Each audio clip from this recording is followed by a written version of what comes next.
2014च्या ऐतिहासिक नालसा निवाड्याला आता 10 वर्ष पूर्ण झाली आहेत.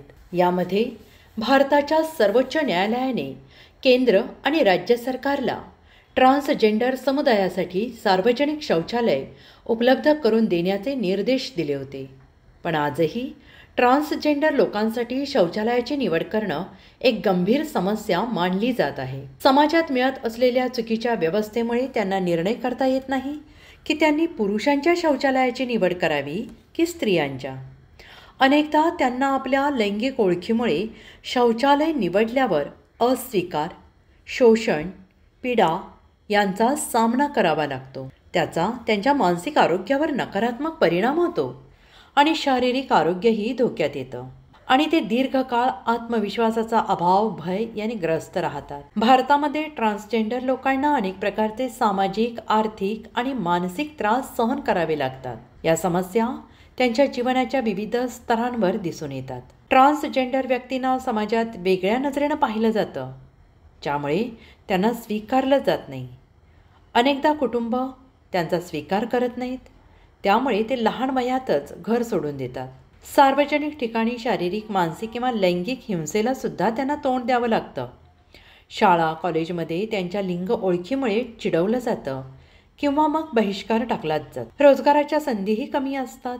अनेकदा केवळ त्यांची ओळख समजल्यामुळे नोकऱ्या नाकारल्या जातात. ट्रान्सजेंडर व्यक्तींना आरोग्य सेवा घेण्यासाठी भेदभाव सहन करावा लागतो. लैंगिक ओळख बदलण्यासाठी आवश्यक शस्त्रक्रिया किंवा उपचारांचा खर्च परवडत नाही.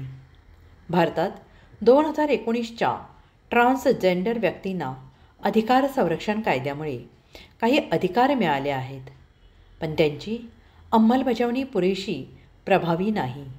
त्यांना स्वतःची ओळख मान्य करून घेण्यासाठी अनेक अडचणी येतात. शिक्षण आणि नोकरीच्या अभावामुळे अनेक ट्रान्सजेंडर व्यक्ती भिक्षा मागणे, नाचणे, सेक्स वर्कसारख्या कामांवर अवलंबून असतात. त्यांना आर्थिक स्वावलंबन मिळवण्यासाठी फार कमी आधार मिळतो.